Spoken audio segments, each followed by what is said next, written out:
welcome back to Island Tea with your faves, Kevon and Azem, featuring Jade Johnson.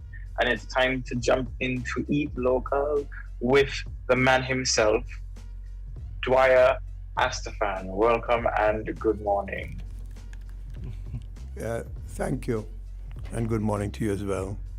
Can we just call you Uncle Dwyer? Because I feel like Right, Uncle Dwyer, Uncle Dwyer at this point. But we have to be forward for the introduction. So now it's just Uncle Dwyer going forward.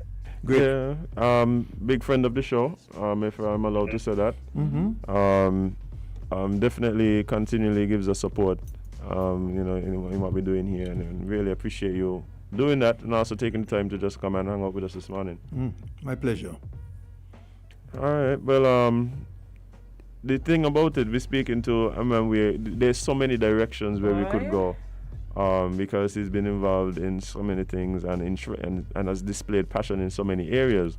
But I'm really just interested in, learning more about you, your background, and the path that you took, just coming up especially.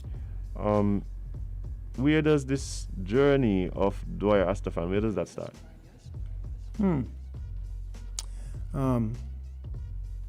Well, you have to find a jump-off point because there's always going to be a point before that.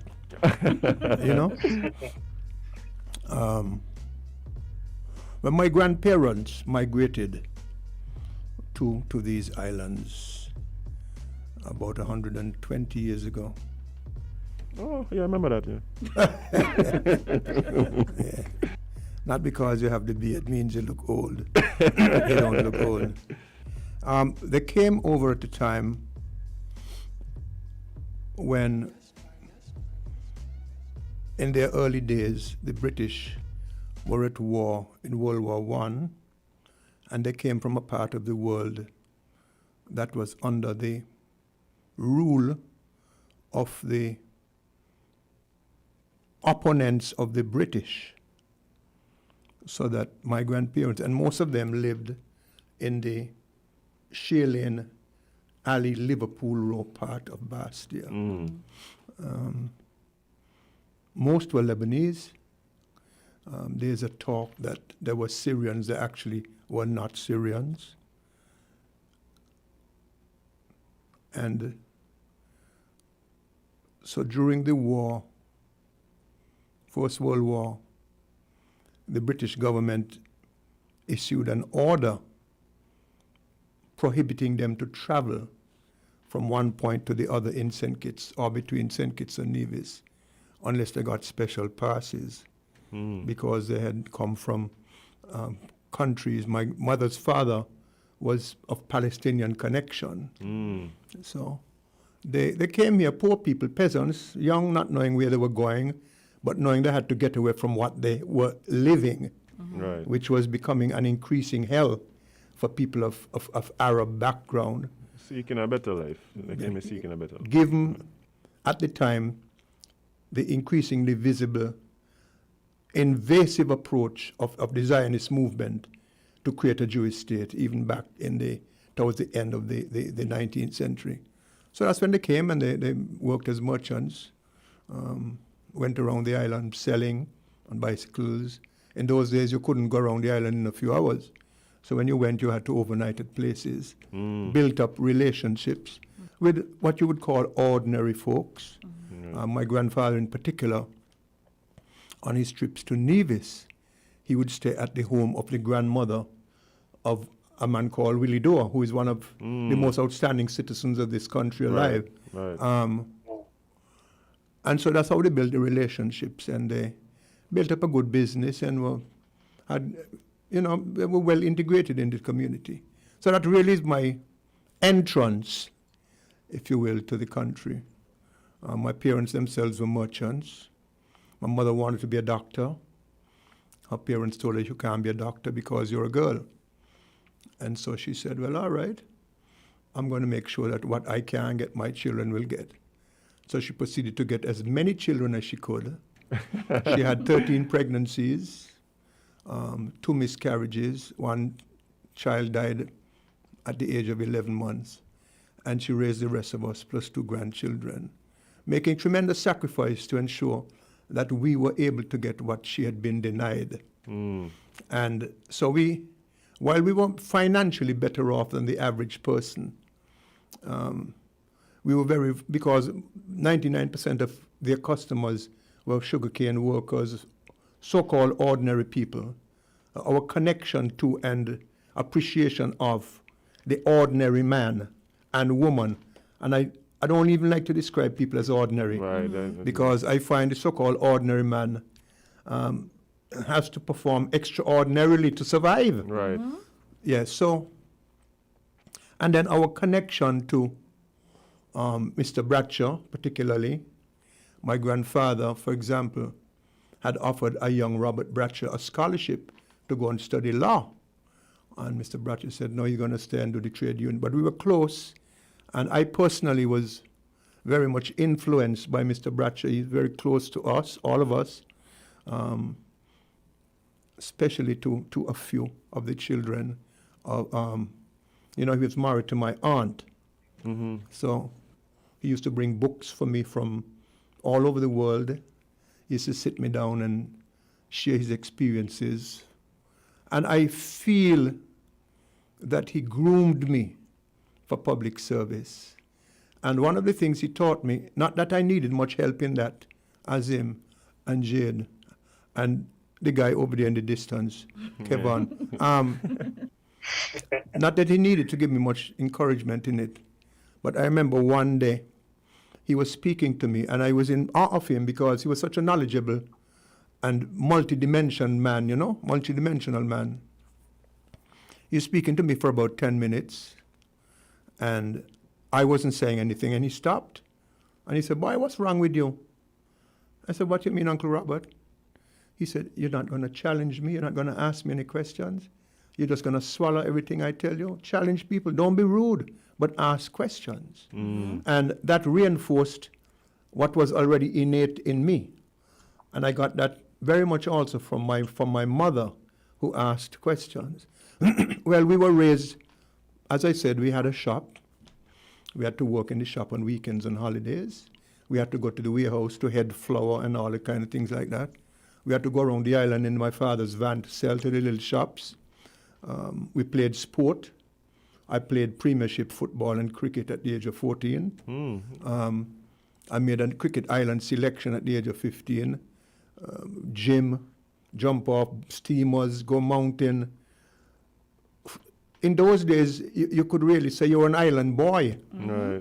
We were not saddled with this, what I have to respectfully call nonsense, of 15 and 20 high school subjects to matriculate, when the truth is you only need 5. Right. Right. And so I played music, I went to the gym, I played football and cricket, I dabbled writing little sports articles. I had a very broad base. And I wasn't the only one in those days growing up as a youngster in St. Kitts and Nevis, and it put me in good standing when I went abroad to further my studies and to experience life out there.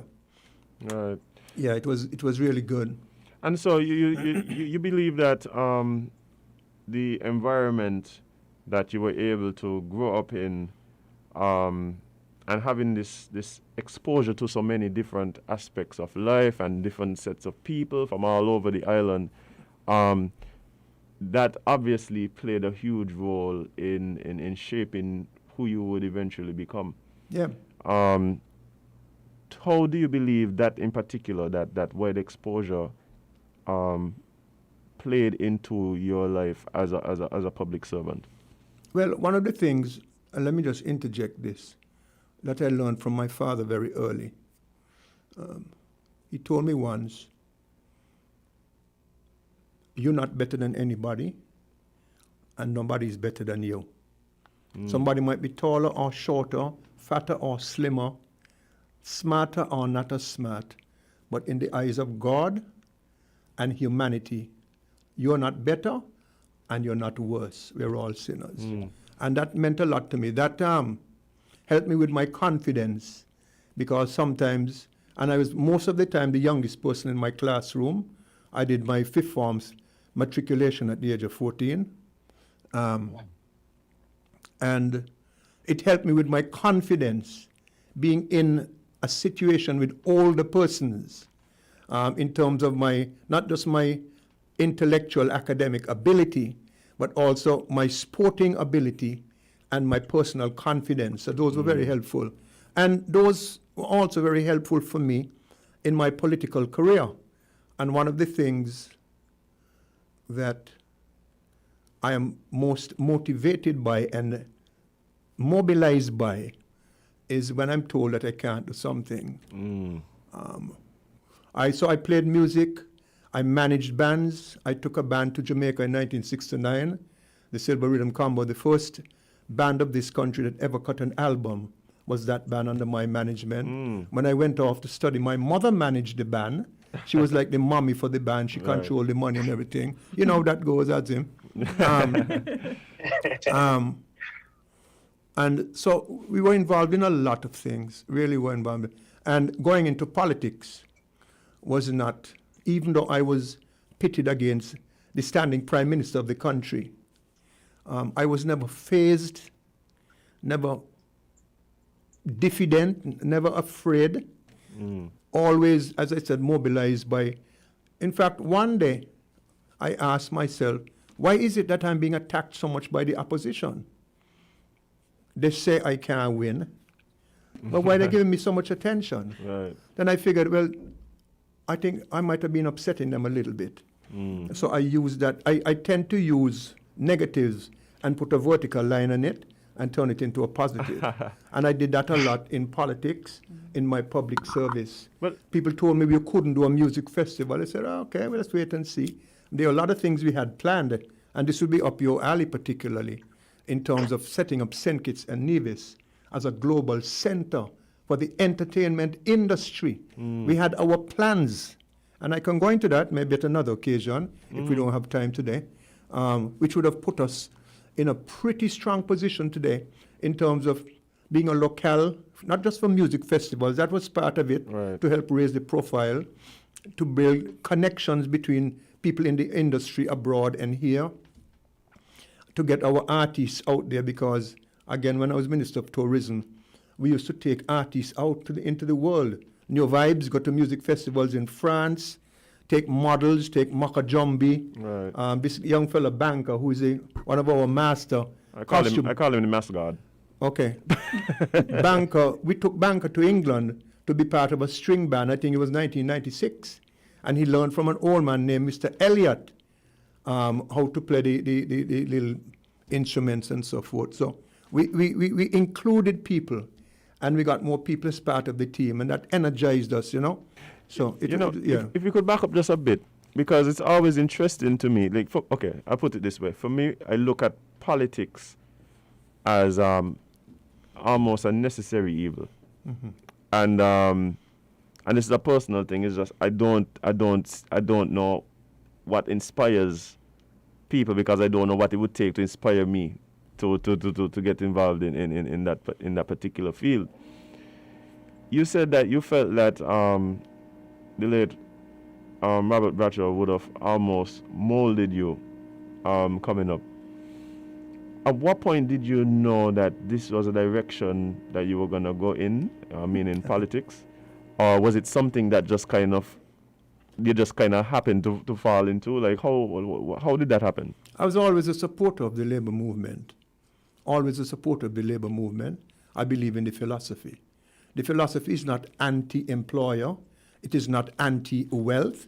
It is for giving poor people an opportunity and a pathway to share in the social, the human, and the economic opportunities that come about, which makes for more happiness, more productivity, better sustainability, and all of that stuff. So some people think when you support those kinds of organizations, you are against somebody. That's not the case. So, but I used to write political articles, even in other papers in the region and that sort of thing. I was always a political person, but never an aspirant to political office. Never. I never felt it would happen. I never wanted it to happen.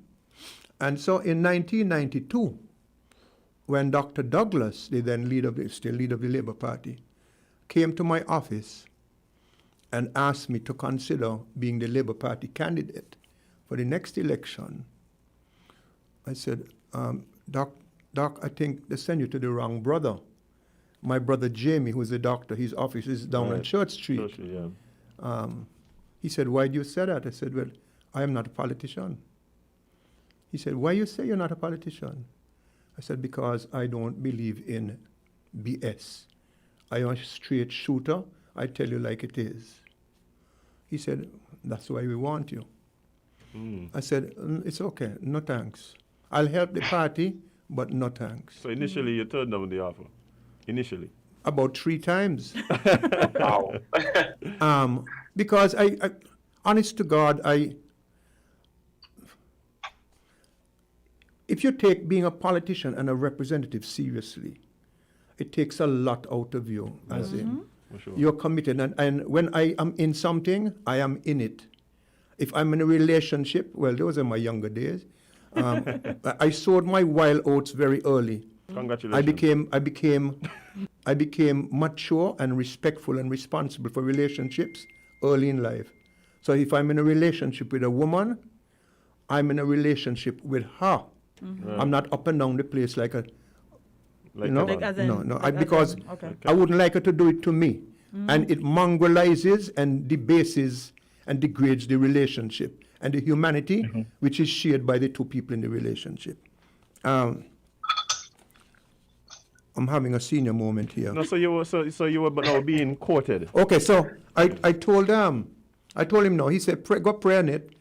So I consulted people. Dr. Sebastian was one. Bryant, Mr. Bryant, St. John Payne, some old people, my mother, my then wife, and most of them said, no, don't do it.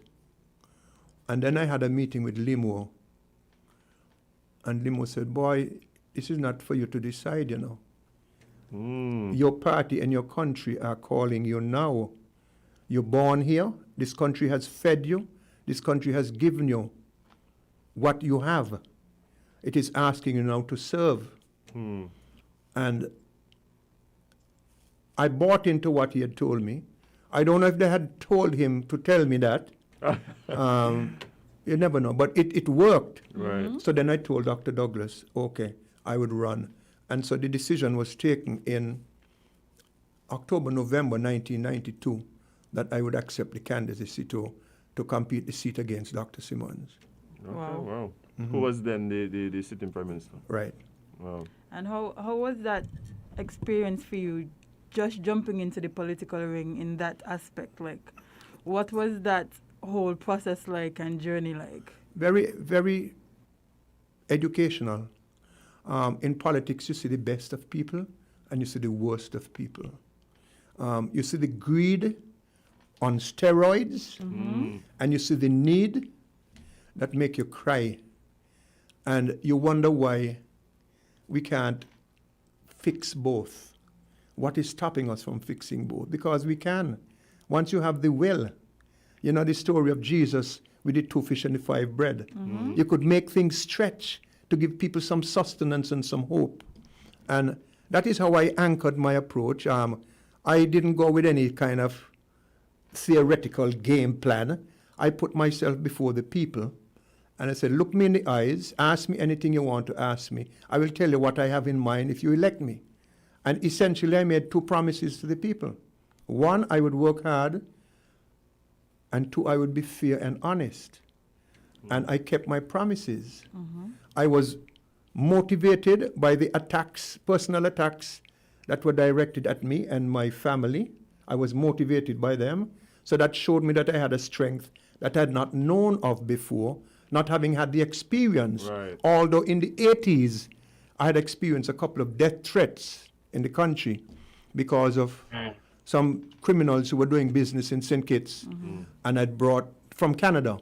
I'd gotten from a connection of mine with the Royal Canadian Mounted Police their conviction sheets and presented them here to the authorities to say, look, if this gets blown out of proportion, it could be very bad for the country. And a couple of days after I showed it, I got my first death threat. I don't blame the person who I spoke to.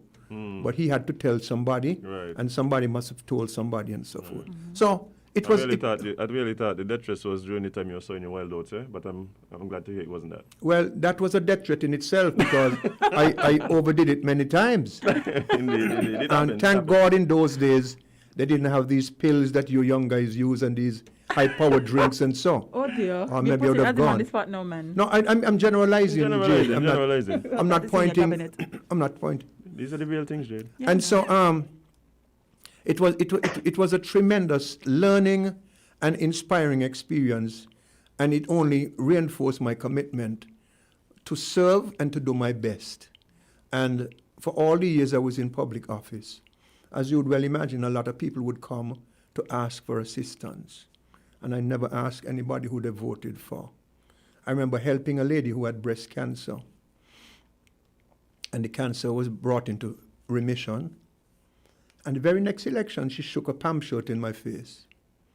And I said, thank God.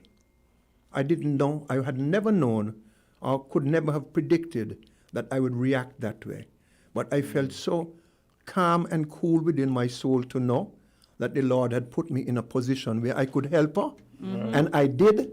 And she was expressing herself, which was a beautiful thing. She loved me. She was still here to do that. Yeah. I mean, that was a great thing. I mean, and it was fun. I remember another situation where I was campaigning one day, and I used to love to campaign. None of them could have beat me with that. Yeah, that was my thing. And I'm a street man. Don't mind you see the little melanin deficiencies. I'm a street man. I go up on the street. I used to box off guys and so, just as much as they box me off. Right. Okay? You give them your tech. That's At the age of 15, I could bench press over 200 pounds, so I was not, I could handle myself, Not with guns and knives, but with the hand. And we used to fight with hand in those days, and then hug up and go buy Miss Concy and buy some bread and some ginger beer, whatever the case is. But just to give you a little humor in the politics, I went to a guy to campaign once, and he said, Mr. Astaphan, you got me vote. You don't have to worry about me. So on election day, he came into the polling station when I was sitting in there for a moment for my agent. And he said, good morning, my name is whatever. I'm having a little problem seeing. He was lying. And I want you to cast my ex to me. Now he tell me he can vote for me. So when the lady said, okay, check out everything. She said, who you voting for? He watched me and then watched her and said, Simmons. I just laughed. It was so funny. And I used to fall asleep every election night because I've done my work, and however the people vote, they vote. I'm not vexed with anybody for that. And so I try to motivate people. We did the music festival and other things, which could not be done with people who just back one party. I used to like to bring on projects that would demand the involvement of people from all across the political spectrum to demonstrate that we can do great things, but only if we put aside the pettiness and these fake barriers. And we had a lot of what I would think beautiful plans, but I do think some of these things would have been executed. And we'll just quickly, if you could, and if you have a few minutes, we'll probably, extend the interview a bit. I don't know what you have planned, but you would have been, you would have served the country as minister of what ministries during your time in office? At first, tourism, culture, and environment. Culture was really not a ministry at the time. We had inherited a cultural department with a $70,000 subvention for the year. 50 of which was to go to Carnival. Wow. So they were not serious. Right. We had no Department of Environment, which we had to build from scratch. So tourism, culture, and environment. In my second term, I had tourism, telecommunications, information, commerce, and consumer affairs. That's around the time we were transitioning from the cable and wireless monopoly to liberalizing the communication sector. And the Prime Minister thought that my experience might help, so. But the reason why I asked that is because I'm curious, as someone who would have served, the nation in that capacity, what are some of the things that you are most proud of introducing or helping to develop during that time? I don't like to speak in those terms about what I'm proud of. I'm proud of having the honor to serve. I am proud of having been able to motivate people and to mold teams with a lot of energy and unity. I'm proud of, and I always see these accomplishments as team accomplishments. Right. My colleagues in the government had to give their blessings and, of course, provide financing. The people working in the ministry, I used to tell the people working around me, the one of you I find agreeing with me too often, I will ask for you to be transferred. I want people in here with their ideas and with guts just to say, look, this is how I feel. So we reached a point very quickly where people were not hesitant to share their views. Going down to the cleaners, because when we had staff meetings, everybody was there. So we were able to do the Marriott, we were able to do the International Triathlon, the music festival. We had set up to do Caribbean Superstar for the Tourism Authority to own that brand. Right. And to get the domain names and everything, and then franchise it out. We had BET ready to sign on to do a 10-part reality series of Caribbean Superstar. We had a couple of record companies who were willing to give the winner an album, sign up for a contract, and do a compilation album. So we wanted to set up a center for the performing arts here with full uplink capacity, so you could have worldwide live shows, big concerts. Right. With the music festival, as I said, was a part of that. We wanted to progress it to the point where it would be privatized. The government would lend its support, facilities, and so forth. And while everybody was following our model, I had suggested, let's stop with the music festival in June and instead have 4 super concerts in the year. With live uplink, have a big thing, Pitbull, Beyonce, whoever, whatever, right. with some local acts. Get the music industry going in the country. Get the movie making. We were at the point where I'd gone to Ireland and met with the Irish Film Board. I went to the studio where they did Braveheart. Making movies. You guys are electronic whiz kids. Post-production in the movie industry is mostly computer graphics. Right. And you could go in a room maybe 3 times the size of this, and they could earn $20 million from doing their part in a movie. Right. So you're training up people and that sort of thing. We spoke to the Irish Film Board. We had Rudy Langley, who's a Kititian, who's a movie producer in Hollywood, and we're going to set up St. Kitts and Nevis as a center to make movies. We spoke to the director of the Terminator movies, and so we were connecting, and the idea was set up the soundstage, set up studios, set up the whole 9 yards, not with your money, with theirs, they will invest. Right. And so you're going to need, in the industry, you need all kind of technical human resources. Yeah. And that was not pushed. After I left, the thing with the superstar thing, and we'd have made, one of the things I wanted to do was to wean the Tourism Authority off the consolidated fund, so it could generate its own money right. and do its thing in promoting the country. You see? A number of other things, really. We got St. Kitts, the Brimstone Hill, to be a World Heritage Society during my time. We negotiated Carrie Festa for St. Kitts the first time. And that's just in tourism. We between 95 and 2000, although we were visited by 4 hurricanes, we managed to double the number of cruise passengers coming here.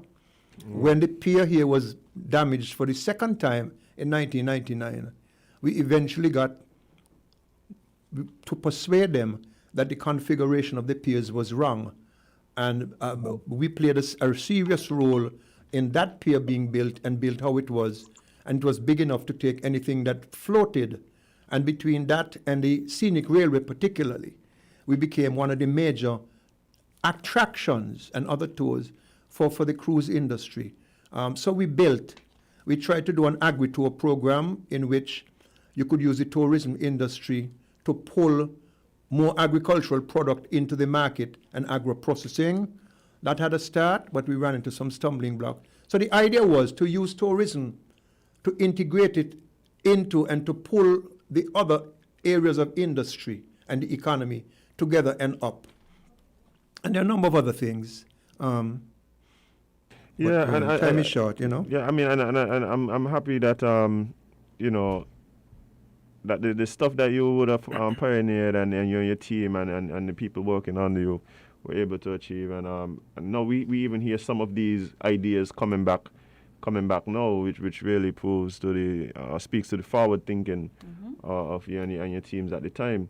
Do you have a few more minutes where we could continue the conversation? Sure. All right, so we're going to take a short break, guys, and be right back with more interview with Dwyer Astaphan right here on WINNMedia SKN, Island T. See you in a second.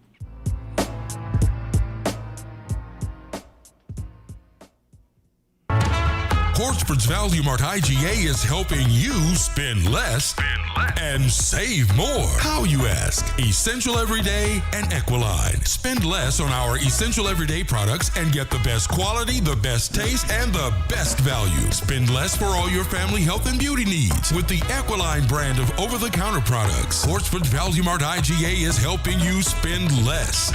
With our Essential Everyday products and Equiline over-the-counter health and beauty care products. Shop smart and spend less at Value Mart, where price matters most.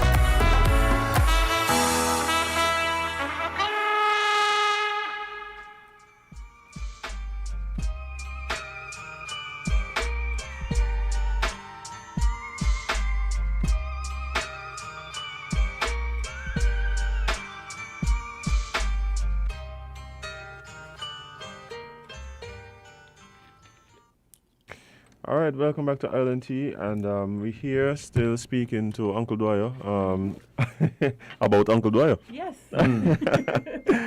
But, you know, one of the things that is interesting about what you said earlier, and going back a bit, is that you had always been someone who comments on politics, was always willing to speak about the way you saw things, your views. I think that even after you would have left political office, you seem to have always been involved in that punditry, that speech. Is it that you where does that passion and that drive come from to constantly be a voice, willing to speak up on what it is that you're observing? Where does that come from? It comes from within, and it comes from my exposure, my experiences in life. You see quotations from great persons which say, if you see bad happening and you do nothing about it, then you're just as bad as who is doing it. We have to choose. It's not as simplistic as this, but you have to choose whether you're going to be on the side of truth and standing up for what is right, because that provides for human sustainability, or you're going to allow things which you think are wrong to continue because you don't want to offend anybody or because you're afraid of being victimized. The part of my brain that is supposed to be afraid of those things, I think doesn't function well. Oh, okay. So I have maybe a brain defect. Kevon is laughing because Kevon knows I'm not as bright as he is. So I figure, let me tell you in a nutshell. A lady once asked me, aren't you afraid of the consequences of what you are doing? I said, while I don't dwell on the consequences, when I do sometimes, I am afraid. But I am even more afraid of the consequences of doing nothing. Of doing nothing, right. And for me, there's not much of a choice. And if I critique you, Jade or Kevon or Dr. Bailey, Azem. What? Dr. Bailey? If I critique any one of you, it doesn't mean that I hate you. Correct. If you like me, Jade, and you should because I'm your uncle, Yes. okay? And you see me doing something wrong, what are you going to do, Jade? speak to you about it. Because look here, Yes. our mentality has been conditioned to a point where if you say, boy, Azem, you don't think that shirt would have looked a different color shirt, would look like that? You take it personal, say, long time ago, you're against me, you know. But hey, that happened for real, eh? Yep. Okay? Yep. I ain't against you, brother. I just expressing an opinion. Right. And that gets blown out of proportion and creates a lot of strife among people. And the more strife there is, the less room there is in the human space for comity and cordiality and harmony. Right. You're a musician. You know the magic of harmony. Right. I mean, I always tell people that some of my most enduring friendships are with guys I used to play music with. Right. I played saxophone. I had a pretty nice tone on my instrument. But when I played with others, my instrument sounded better. I was enhanced by being able to harmonize with them. And I believe that is a lesson we can learn in all aspects of life. Right. Yeah, so that is it, really. So I mean, you what I'm getting is that you almost see it as a duty that comes out of love, right? Whether it is for people around you, the nation as a whole, to just say what you see. You've seen people suffer. Right. Now let me give you a current example. The CFBC says they have limited space for the science students. The students we need most now are science students, science Right. and technology. STEM, yeah, the STEM subjects. So go to all of the lengths you can go to and more to accommodate them. Even if you have to keep the labs open 24/7, you have to get extra teachers, you have to find the money. Okay? That's one. Then where are the priorities? So I will say this, and I've said it, and some people say again, why don't shut up and mind your own business? Well, you're not going to stop me by telling me to shut up. Right. Okay? Because it takes more than that to show me off. And we've learned through this interview that if you tell me shut up, I'm probably going to talk more. Well, I don't know if I'll talk more sense, but I will talk. Right. Okay? We have Culturama. You have the last lap on a Tuesday, right? But there's no last lap, there's no Culturama this year. So why is Tuesday a public holiday? When the country has been locked down for so much, the economy has been stuttering and suffering for so long, people have been changed from monthly to weekly to hourly paid workers. They desperately need the extra coins. Nothing is happening on Tuesday, but you close down. Antigua is not closed down on Tuesday. Their carnival is cancelled. Right. They're having a virtual carnival.